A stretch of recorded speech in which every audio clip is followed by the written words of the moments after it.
And we're back. Thank you for your patience. It took a hot second for that last one, our live oracle card reading, to post, but that video is up there. I'll be going back right after we do this live podcast recording to add the links that we talked about in there to the comments, but that was a great conversation, I believe. So I'm glad you guys have come back, and now we're going to do our live podcast recording. Annette, my Ascension buddy and my energetic mentor, is going to be joining us today, and we're going to be talking about tools to support your journey. This might not be exactly what you think it might be. Oh, hey there. I miss you too, Sam. And here she is. Annette's going to come on. Let me invite you here. So this is new for both of us, recording podcasts live and then jointly, but I'm super excited to be doing this today.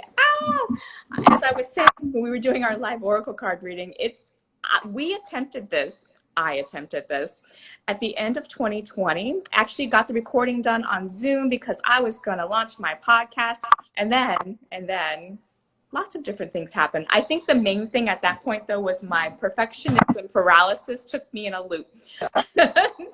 And then we just went from there. But I am super excited today to have on here Annette. As I was mentioning, she is my energetic mentor. It has been for years, but she's also my Ascension buddy. I love that term that you came up with the other day. It's perfect, and it describes our relationship. So I appreciate you being here. And today we're going to talk all about tools to support your journey. I know I have a collection of them, but I've realized there are so many other folks out there wanting to support the collective, and they have their own flavor of tools that can help us out. So is there anything you wanted to share about yourself first before we dive in and we start talking about those tools? No, just start. Let's go. Let's use all the time to activate the collective and show them how everyday stuff they can use to activate and how they're activating anyway. The question is going to be, what consciousness are you activating? Human consciousness or your higher consciousness? Because we're activating, you can choose which one you want to activate, but you can kind of start to just think about it in those terms. You're always activating a consciousness. Just which one? Which one? Love the perspective of it. So there are the things that people think about all the time. There are crystals, but Andaras, you introduced me to Andaras, and I love those. So let's talk for a hot second about Andaras, and how do you see those being really supportive? How would you suggest that folks use those? Andaras are, a lot of people go crystal to Andara, because one thing about a crystal is it's going to only transmit out, right? So it transmits out a certain frequency. There are some that are higher than others. There are some stones that have a higher frequency than others.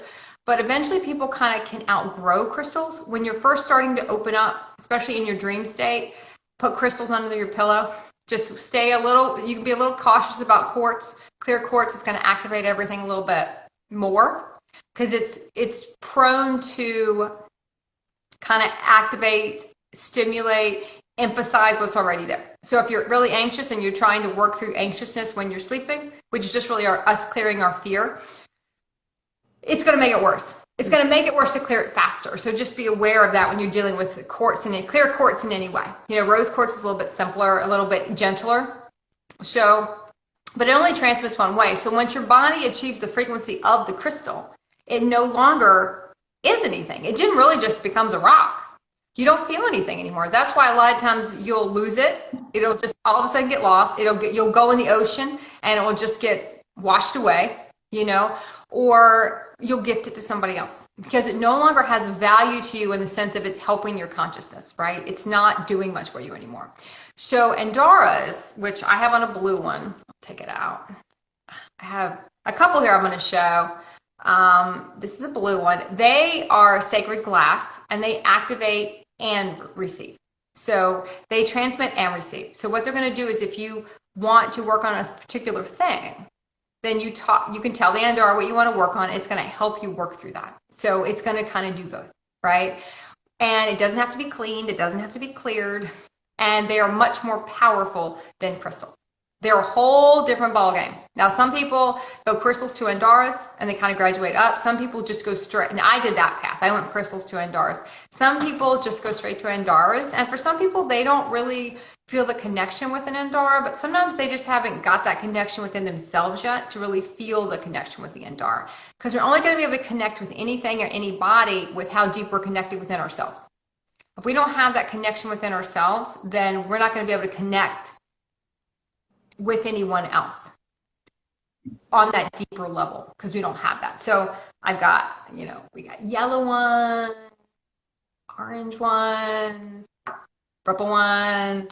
I got a big blue one. Whoa. Oh yeah, I got a red one.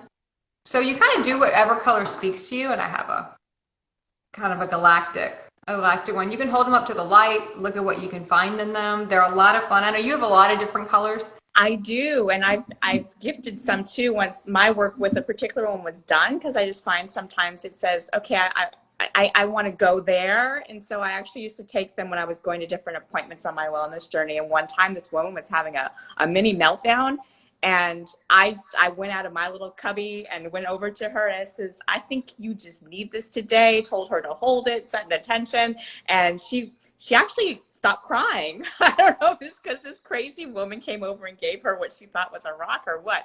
But yeah, I've lost them. Sometimes I'm doing air quotes here. But I think they just needed to be wherever they settled. Mm-hmm. They needed to go somewhere else. A lot of times I gifted one the other day to a guy in my gym who was just talking one day, and he was super into like consciousness. So I just gifted it some to him. Sometimes I'll just be out, and if I have one on, I'll just give it to people. I think people get so overwhelmed by just being gifted something, and we don't want anything in return. Because with the human consciousness, there's always a hook. You kind of wait for the hook, But when you're acting from your higher aspects, you just gift because that's kind of our natural state. If you have it and it could assist someone else, you just gift it. And it's such a beautiful energy that some people, and I've seen a lot of people, I don't know if you've had this, where they don't want to take it.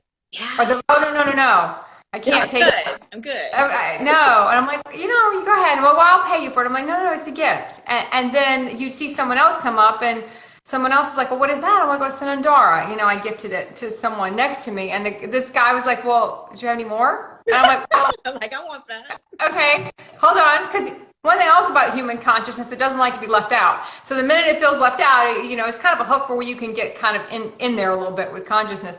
So then I had to find another one for him because he felt kind of left out because he didn't get one. But then once he had one, he was all good. It was all fine. So it's kind of funny how we can kind of trick the human consciousness, where if I had just offered him one, he might not have wanted one, but when he saw someone else had one, all of a sudden it had a value to him because someone else had it. Human doesn't like to want to be left behind. It's another big trait that you kind of, when you play the consciousness, you have to play the human game sometimes with kind of sneaking it in there. Right. You get it in there, putting different books around, putting different things around, just kind of putting it around the house and see what people pick up. Right. And you mentioned books, because I think it's time for us to segue into that. And I took this trick from you because I used to want to read from end to end every single word in these books that came up, and they just interest me. But what I've started to do is I'll buy the book and it'll just sit there on a shelf next to my bed, or I've even put it in the bed with me sometimes. And I think I just get the little nuggets of information, or I just open it up at some point. It comes to a page and I read a bit and I got what I needed from it. But tell us a little bit more about your experience with books and how you think people can use them as a tool. Books. Well, let's start. I want to go back a little bit to what we talk about ascension, right? A lot of people don't know what that means, right? Like, what is ascension? I mean, ascension, we're just ascending our consciousness. That's what it means. And a lot of people, there's different phases to it. You're going to have an awakening. A lot of people call that dark night of the soul. You're going to have an awakening process, which is usually what propels you into your ascension, but they're not the same thing. A lot of people think it's the same thing. If something happened to me during my awakening process, I want to now stay away from it because it was so traumatic then, I don't want to do that again. So they get in their ascension process and I don't want to see that person again or go through that experience again. Not understanding, now you're in a different part of your process. It can't play out the same way. It can't play out the same way because you're not the same.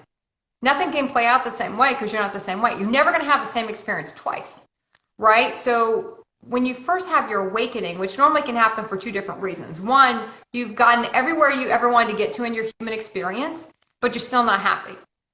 You just get there and you're like, it's just not what I thought it was going to be. You know, I got everything. I got the person I wanted, the job I wanted, I have the money I wanted, but it's something that's it's still not right. It still doesn't, I'm not happy.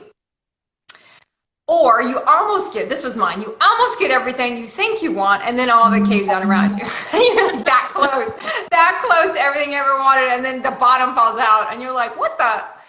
And then that pushes you forward, right? And that pushes you into your awakening, right? A lot of times you also see cancel culture now is pushing a lot of people who got set in their human experience because in some experiences they were successful. You know, in that human experience, they were successful and they don't want to leave. So a lot of times when their awakening comes, it comes more publicly and they kind of get tossed out of the human experience. Like, you're not allowed here anymore, and you get kicked out. Right. And that you can see that too going on. So then you go from awakening to ascension, right? Where you start hitting higher levels of consciousness, you start embodying in different aspects of yourself, different higher aspects of yourself, your soul aspects, your galactic aspects. And all along the way, you're going to have different things that speak to you. Now, normally in the beginning, books are a big thing for us, and it depends on where you are. A lot of times men will get attracted to anything that talks about The Secret, you know, which was technically a channeled work. I want to think that is Esther Hicks who wrote that, and she would channel someone called Abraham Hicks, which is really just a higher aspect of herself, but she kind of kept it separated, like it was something different, but it was just a different version of her, a higher aspect of her. And that talks about, you know, how to get kind of everything you want. And it activates the consciousness of there's more than just the physical world. Do I 100% agree with the way it's stated in there? No, because you're still kind of manifesting from a human consciousness, or you're trying to pull something in from a human consciousness, which isn't a pure consciousness, right? But it still activates people. Right. So a lot of things you'll be attached to. So a lot of the men will go that way. There's also the Seth books, which are really great books. They kind of come at it with more of a dreaming, still kind of channeled work. I think Jane Roberts wrote those, and she would channel an oversoul called Seth, just a different version of her, higher aspect of her, because we can't channel anything that's not us. So if anyone's never channeled before, that's a great activator. Set and start practicing channeling, because you're just opening up to different versions of yourself. That's all you're ever going to get. You know, there's nothing to be afraid of there. All you can get is you. Everyone in your life is you. They're just a different aspect of you. It might not be an aspect you like, but it's still you. It might be an aspect you're transcending, and eventually these people just drop right out of your life because they're no longer an aspect you're holding anymore, right? But they're still just you. So you're going to get through a lot of different books. A lot of us have like the, is it the 4 Agreements? I think it's the 4 Agreements. That's a big one. If you've never read that, Celestine Prophecy, that's a huge one for a lot of people. Different books will activate different things, but they're all just activating your consciousness. A lot of times I will put them in bed with me before I even read them. I also did Activating Higher Consciousness DNA. There was a Richard Rudd book, very good on, he talks about how your DNA morphs, because, you know, if you look at human consciousness, it would say 90% of your DNA is junk DNA. Well, if we really believe that 90% of our DNA has no use, now, if you look at it from a human consciousness, that's true, because that 90% of their DNA is not getting used. But once you morph into higher consciousness, then you're activating that part of your DNA for higher consciousness DNA. So then it's no longer useless junk DNA. It becomes something else. And you kind of start transcending your human DNA, which is a kind of a different offshoot, but that's basically what you're doing. But any book that attracts you, you know, put it in bed with you. Even if I'll tell people that, even if you're talking about like sports players and it's a playbook, put it in bed with you. You know, put it in bed with you. And just, but sometimes people go, oh, I don't have to read it, right? But sometimes you still might flip through it. You know, you still might feel like you have to read it. Sometimes the activator is just putting it in bed with you. It's just like when you look at different courses you might want to buy or might want to do. People think you have to do the course. Sometimes you just have to pay for the course. You might never go back and take the course. It's just the act of paying for the course is the activator, because you're showing your universe, I'm serious about this. I'm serious about higher consciousness. That's what I want to do. I want to put everything I have into this journey. So sometimes it's just the act of doing it is the activator. And it's really not the thing. We get attached to the thing. You know, you could go out and tell me I found a rock and, oh my God, Annette, this rock is the most amazing thing in the world and it stimulates so much peace and joy for me. And that's beautiful. Who cares if it's just a rock? it's what the value is to you. So books are massive, songs are massive. You'll find different songs have a different meaning for you, depending on where you kind of are in your ascension process, and kind of when they'll kind of come back in. But books for me, I don't know if people even read books anymore. I can't do audiobooks because it depends. Sometimes I can if I'm just listening to something that I'm just listening to how something was created, like a reality was created. But if I'm listening for the activation, like the Jeshua Channelings is a big book a lot of people read. It kind of taps into Christ consciousness, right? But when I'm listening to it, if the person reading it is not the frequency of that channeling in a sense, I'm going to use the word channeling, understanding it's not really channeled. It's just a different version of the person who channeled it, right? A higher version of them. But the frequency's off. I can't listen to the audiobook. So I don't know if you've experienced that, but the words are one thing, but the frequency of who's narrating the book doesn't match the words, and it throws me. So I can't really do audiobook. Eventually that kind of got phased out for me. I have to have the paper book. And you don't have to read it end to end. You can just flip through. A lot of people will just kind of flip through and pick a page to read. Sometimes I'll do that if I just want to. And a lot of times when you activate a lot of this stuff, it'll make you sleepy. Because higher consciousness activations make you tired. Yeah. And you're going to sleep. So you find some stuff you'll start reading and the consciousness was so high that you just fall right asleep. Because you have to integrate, and you can't really integrate in the consciousness and that the codes of the consciousness, the activation codes, when you're awake. Even if it's just a 10-minute nap or a 2-minute nap, you have to kind of close your eyes to be able to do that. I felt that with you, especially in the earlier years when we were doing work together, that after I was with you for a bit of time, I had to go rest. I was so tired. It doesn't happen to me quite so much anymore, but yeah, it used to drain me a little bit. No, and I appreciate you taking us back and talking more about the consciousness journey and the expansion journey, because I think it's super important for some people who are kind of new to it or just awakening or having another awakening and they're just beginning the ascension process. When Annette sometimes mentions human, can we arguably equate that with our ego too in some regard? We can. It is the same. Human consciousness, ego consciousness, it's just a consciousness. It's not, a lot of people try to tie it to 3D. You'll see a lot of that on YouTube. People say, oh, it's the 3D. No, it's the level of consciousness. If I say 3D, it's the 3D level of consciousness. When you get into 3D, it's a human consciousness, right? People sometimes call it the shadow. I don't so much like that because it kind of separates it off as a sense it's not me, it's my shadow. No, it's you. Own it, it's you. Might be you that you like, but it's you. So the minute people kind of say, oh, I can't do anything with that, that's just my shadow. That's bull. That's not true. It's still you. You can integrate it in. And when we talk about integrating it in, our ego doesn't go anywhere. When we go through, embodiment, which people will say, kind of soul embodiment, it doesn't go anywhere. It's still in there. It's just we don't separate off into just that consciousness. We don't let that consciousness make choices for us. We don't listen to it because we know it is a distorted consciousness. But it's still kind of in there. It's always going to be sort of kind of always in there because it's going to be attached to different collectives that haven't moved through it yet. It's going to be in your DNA. It's always kind of going to be somewhere. We just don't listen to it. So I usually say human consciousness, but yeah, you can say ego consciousness. I don't love shadow because I feel like it separates you off and people are going to be like, oh, well, that's just, I can't do anything about that. Or it's something else. It makes it sound like it's kind of dark, and it's not. It's a part of you. It's just the part that when you're in your human consciousness, that's where you live from. Right. That's where you come from. Whereas when you get into a higher consciousness, you don't come from there anymore. It's still there. You just don't come from there anymore. It's just not where you come from. I love that.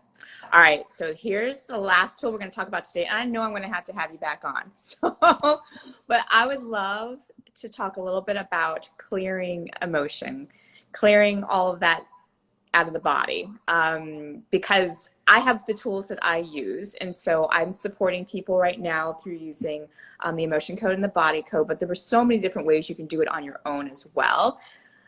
What are some of the tools you might offer to people to help them in clearing? Know that you're going to do it anyway.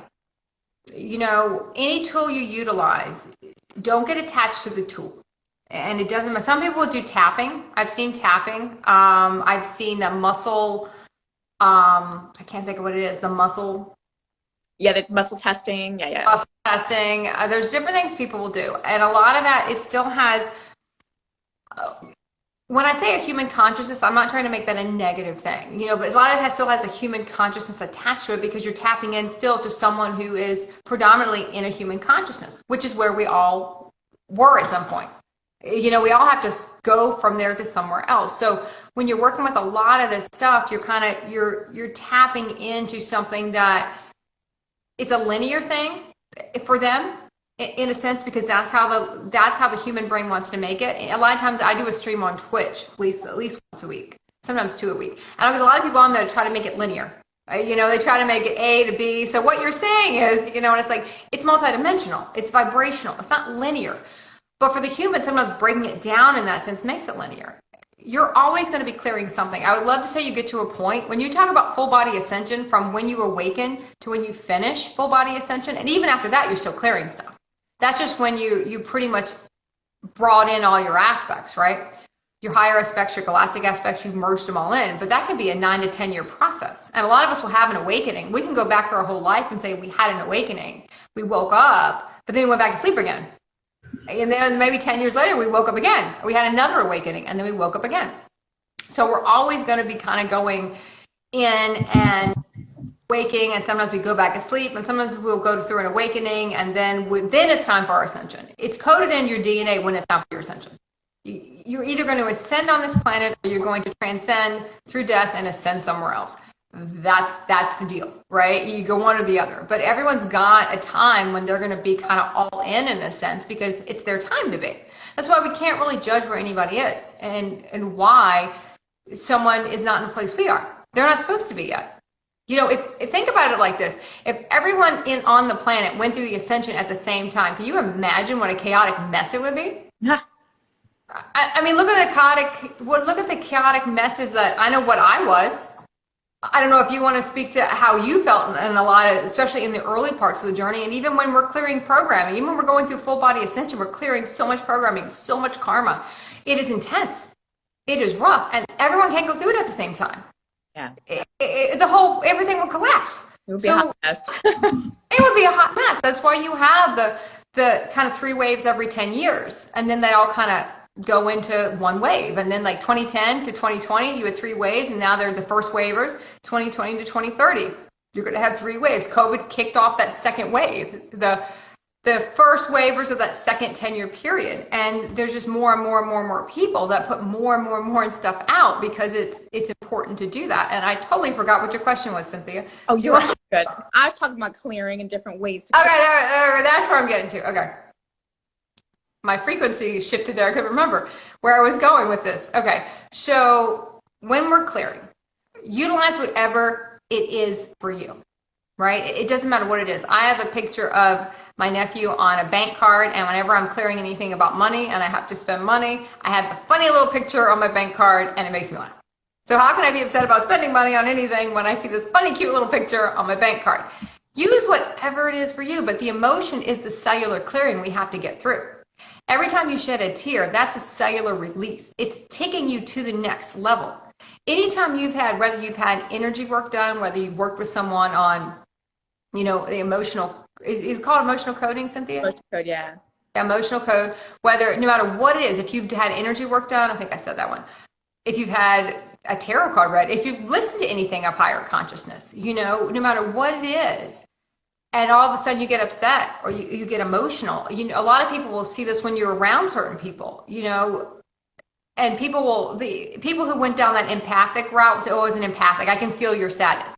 No, you don't feel their sadness. You feel your sadness. You just feel that in your body because you still have it in your body. The minute you clear all your sadness, you're not affected by that anymore.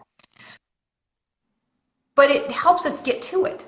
That's why we have relationships. They help us get to it. It's not so much to fear the emotion. Don't judge the emotion. We have to release the emotion. If humans want to kind of push it back down, like, oh, I don't want to feel that. Humans don't want to feel anything. Human consciousness does not want to feel anything. So it'll keep pushing it back down. It's like, oh, I don't want to feel that. I don't want to know about that. I don't want to feel that. It's so important to let it come out. No, we just don't project it on people. Humans project it on others. We get away from somebody. Like if I'm clearing something, I get away from them. I get away, whatever it is, because I also know whatever has, air quote, triggered me, whatever has bothered me, whatever it is. If I've got anger, we're mad at ourselves. We knew better. Anytime we try to wag the finger at someone, we got to turn around and wag it back at us because we're the ones that did it. We're the ones that triggered it. We're the ones that made ourselves angry because we knew better than what we just did. We just did it anyway. And that's kind of the human consciousness. We'll keep kind of putting our hand on the hot stove over and over and over again and be shocked when it gets burned. It's not an aspect that really learns. It just kind of keeps doing the same thing over and over again because it's kind of a one-hit program, right? It keeps going through the same thing. But you can't shift your frequency, which is the most important. Everything you're doing on this journey, even in a human consciousness, you're shifting up always. You're just doing it more organic. Well, maybe organic's not the word. You're doing it slower. When you get into ascension, you're intentionally going higher quicker, which means you have everything that's not that frequency. So let's say you meditate and you hit a higher frequency. We're just going to use meditation, right? Because that's where a lot of people hit it at first. And then you have to embody in that frequency. Soul embodiment, ascension is not I hit the frequency and now I'm going to disconnect and I'll go through my day and be a human. That's not what ascension is. Ascension is I hit that frequency. Now I have to hold that frequency. Well, anything that's not that frequency in your life has to go, or you can't hold that frequency. That's when everything seems to be falling apart after that.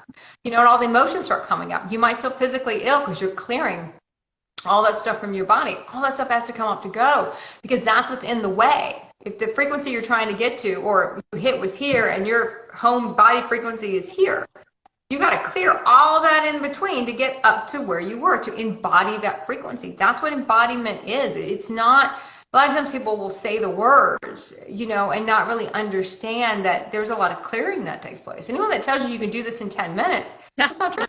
And I'm not saying they're lying because they're misleading. They just haven't got to the part yet where they realize it takes longer, That's why so many people have to talk about what's going on with them. So everyone can kind of resonate with who they resonate with, the perspective that gets them, right? That's why anyone who says, I don't have anything to share or I don't have anything to talk about, that's bull. Everyone has an experience they can share and talk about because someone's going to resonate with you. Like someone's waiting for you. Someone's waiting for you to share that because it's going to really assist them in what they're trying to do and where they are. So anyone who doesn't want to say anything or doesn't want to say, yeah, that was really upsetting or yeah, that was emotional for me. But it's so important we ride the emotions out and we get them out of the body. It is critical. Don't judge the emotion. Get it out. If you need to if you're in victim energy on something and you want to someone's all bitch around the house for an hour or 2 hours, however long it takes. Because I'm by myself, so I can just bitch around all I want to and be like, no, I'm going to go all victim, right? I'm just going to go all into that victim energy and get it out of the body. But I'm doing it consciously because I know it's a story. I know I'm really not a victim. I know I created the whole thing. But I'm still trying to get it out of the body. We have so much stuff in our body from this existence and every existence. Your physical experience is not just dictated by your experience in this human existence. It's every existence you've ever had. It's a multi-dimensional experience. People see that in movies and think, oh, that's really cool. It's so cool. I want to watch that. That's awesome. But when you talk about that as actually happening to them, people are like, oh, that's crazy. But yet they'll watch it on TV all the time. And that's an activation. When you watch a show like that, that's an activation. When you see there's not a coincidence all this multidimensionality stuff is so hot now in movies and TV. It's activating the multidimensional consciousness in the collective. That's why it's out now. That's why everyone's talking about it. But when you try to bring it down to, yeah, that's truly just us, just like aliens. Everyone's waiting for some ship to come. You have galactic aspects. It's just you. That's it. It's just you. People don't want to think that. That scares people a little bit, but it's just you. It's all just you. So whatever activates you, whether it's energy work, whatever is exciting to you, it's an activation. And when you're activating, I do want to loop back to if you're activating a human consciousness, look at what you surround yourself with that kind of keeps you in that human consciousness. Keeps that in that there's not enough for everybody. Keeps that in that I don't know what to do. What should I do? Tell me what to do.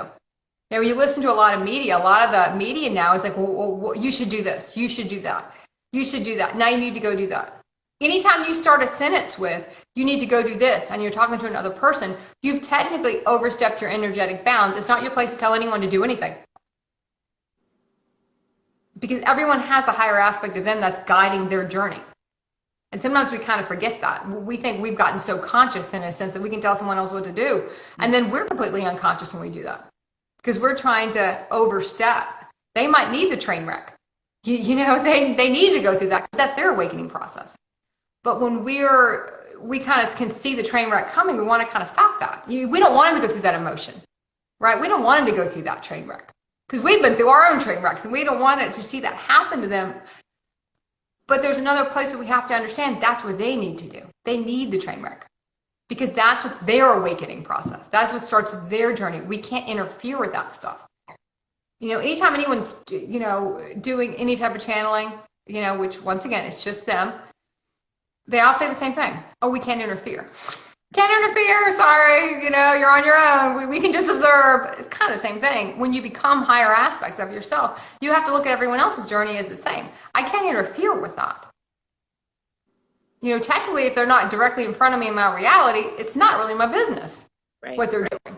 If they show up in my world, then if it's not aligned, I have to deal with that. But if it's not, it doesn't really matter. So, okay. I don't know if you want me to expand on anything else there, or you want to go on to a different topic, or you want to expand on that. We're probably going to have to wind this down. As you say, you blink, and when we're talking about consciousness, it's already time. So you're going to have to come back if that feels aligned at some point. I love to. I love working with you. It's so fun. So I appreciate you so much in coming on. I know that people will walk away with some great tools for consideration and helping them on their ascension journeys.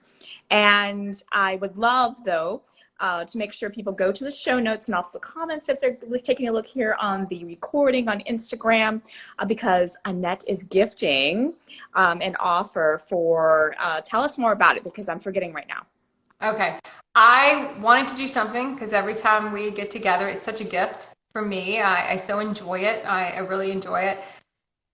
So what I did was I have two things going right now. One thing just for people who are listening to this or hear this, I'm going to give one of the classes that was done back. I want to think we did it in March. We did a telepathy course.